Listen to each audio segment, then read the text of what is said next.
Hey guys, Chishia here. This time I'm here to share with you a short module guide on how the module system works and what I recommend you to use depending on the class you are playing. Keep in mind the recommendations that we make are purely our opinions and may not be the most optimal recommendations. Now let's jump into the video. So firstly, what are modules and where can I access them? Modules are essentially stat boosting equipment. It gives certain stats based on what you equip. The CN server, it was unlocked on the 21st day of the server's release alongside the opening of Master Mode dungeons. And here is where you can access them. On the left is where all your modules are listed. Each module can have two different nodes, and each node can go up to +10 on the module. The shape of the module corresponds to the role it is meant for, and only certain nodes can roll onto each type of module. Triangle module is for DPSs, circle modules for supports, diamond modules are for tanks. There are also different colors to the nodes. Red means it is a DPS node, blue means it is a tank node, green means it is a support node, and brown means it is a general node. Each node can go up to 20 link levels, with link checkpoints at +1, +4, +8, +12, +16, and +20. You can see the effects of all nodes in the spreadsheet. These modules are not upgradable. You can only dismantle them to get fragments. Speaking of fragments, you can use these fragments to craft new modules. To dismantle and craft modules, speak to this NPC over here. You can also exchange purple fragments to gold fragments to craft gold modules. However, gold modules do not unlock at the same time as the purple modules. They unlock 3 weeks after modules are released. Gold modules will have 3 nodes instead of 2, like in purple modules. They will also have access to extreme nodes. Extreme nodes, indicated by this word, can only appear on gold modules. In the middle of the module menu here, you can see that there are 4 slots. The first 2 slots are unlocked immediately, while the third slot unlocks a week after the opening of the module system. The 4th slot will unlock 2 weeks after the opening of the module system. You can slot in any module into these slots. The different types of modules are not restricted to classes. You want to slot in the modules that have the nodes that you want and try to get as high of a link level as you can for each node. So theoretically, you can get 2 + 20 nodes with just 2 slots with purple modules. And with all 4 slots, gold modules, you can hit 6 + 20 nodes. But that is definitely unfeasible in practice. On the right side, at the top, there is this number. This is the total number of links you currently have equipped. And the higher the number, the more stats you gain, as can be seen on the right. Below this is the list of nodes you currently have active. And if you click the right tab here, you will be able to see the currently active effects as well. On the bottom left, you can use these menus to filter the modules to find specific modules with the nodes that you want. You can filter by color, type, number of nodes, or filter by specific nodes you want on your modules. The game also has recommendations for what modules you should be looking out for, but some of these you do not actually need, depending on the stats you want.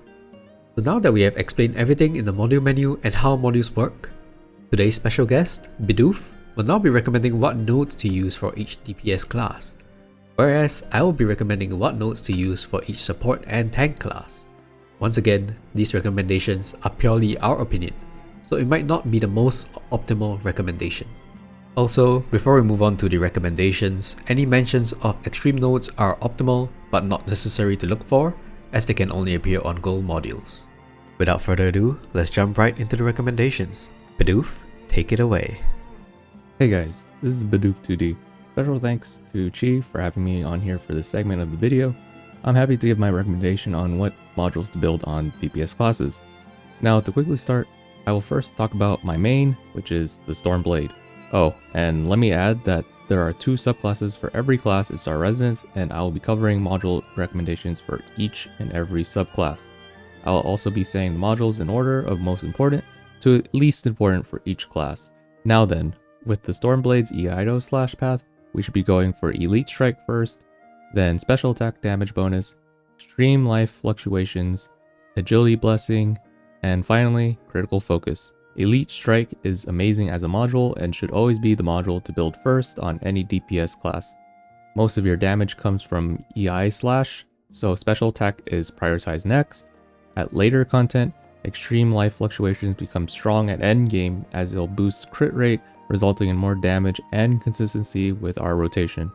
The other two modules aren't that important, but prioritize obtaining Agility Blessing for more damage. Moving on to Moonblade style for Stormblade, we have Elite Strike, Agility Blessing, Extreme Team Luck, Critical Focus, and Lucky Focus. Elite Strike is a given. Agility Blessing helps boost damage across all skills. Since everyone loves Moonblade, you should run Extreme Team Luck. It allows the class to boost damage and luck damage for everyone in the party, and that's very useful to have. Thank you, Moonblades. Then we have Critical Focus and Lucky Focus for more damage. For Wind Knight, we have the Aerial and Overdrive subclasses. I believe both subclasses use the same modules, which are Elite Strike, Strength Blessing, Extreme Damage Stacking, Special Attack Damage bonus, and Critical Focus. Strength Blessing is nice to have due to the Ignore Physical Defense property. Extreme Damage Stacking is the best module to go for. On Wind Knights, finally pick up Special Attack and Critical Focus. Now, onto Marksman, we have the Dog and Falcon subclasses. Let's start with Dog, which runs Elite Strike, Agility Blessing, Extreme Damage Stacking, Special Attack Damage Bonus, and Critical Strike. Agility Blessing increases overall damage for Dog and the other special and specialization skills. Extreme Damage Blessing is the best extreme module to use. And then finally we have Special Attack and Critical Strike, which are the least useful but still good to have on. For the Falcon subclass, they use Elite Strike, Agility Blessing, Special Attack, Extreme Team Luck, and Critical Focus. Pretty standard like the other subclasses so far. The only notable one here is Extreme Team Luck, which is nice for Falcon subclass to help support teammates since the class lacks a bit of damage. Finally, we have the Frost Mage's Ice Spear and Ice Ray subclasses. Both subclasses should run Elite Strike, Special Attack Damage Bonus, Extreme Damage Stacking, Intellectual Blessing, and Critical Focus. I don't recommend picking up Spellcasting Concentration due to casting speed not scaling well and you lose too much damage neglecting other choices for more quality of life. Ice Spear also has the luxury of substituting Lucky Focus over Critical Focus since Ice Spear uses both Lucky Hit and Critical Hit in their kit. Special Attack is prioritized earlier with Mage since they use their Special Attack much more often than most other DPS classes. We have reached the end of the DPS class recommendation. I will now pass it back to Chi. Bye for now, everyone. Thank you, Bidu, for the wonderful recommendations. Now we'll be moving on to the supports. For the Verdant Oracle, there are two subclasses. For the DPS subclass called Thornlash Style, we'll be looking for Special Healing Bonus, Lucky Focus, Extreme Team Luck, Intellect Bonus, and Specialization Healing Bonus. As a Thornlash Oracle, your main healing comes from Wild Bloom, which is your special skill and your Lucky Hit procs. Extreme Team Luck boosts your Lucky Hit damage and also boosts your team's critical hit damage as a bonus. Intellect Bonus is good to have to boost your main stat, and Specialization Healing Bonus is not as important, but it's still good to have. For the healing style, we'll be looking for Specialization Healing Bonus, Special Healing Bonus, Spellcasting Focus, Intellect Bonus, and Extreme Team Luck. As a healing oracle, your main healing comes from Life Bloom and Nourish, which are special and specialization skills respectively. Spellcasting Focus helps to reduce cast time for Life Bloom and other skills. And once again, Intellect Bonus is good to have to boost your main stat. Extreme Team Luck is nice to have to buff your team. Moving on to Soul Musician, there are two subclasses as well. For the DPS subclass called Raging Sound Style, we'll be looking for Specialization Healing Bonus, Lucky Focus, Extreme Team Luck, Intellect Bonus, and Special Healing Bonus. As a Raging Sound Musician, your main healing comes from Pyromania Resets, which is a specialization skill that depends entirely on lucky hits. Extreme Team Luck and Intellect Bonus have the same reasons as Thornlash Oracle, and Special Healing Bonus is not as important but is still good to have. For the Concerto style, we'll be looking for Intellect Bonus, Critical Focus, Specialization Healing Bonus, Special Healing Bonus, and Extreme Team Luck. Healing as a Concerto style musician mainly comes from critical healing and amplification from the speaker summoned by Sonata Healing Movement.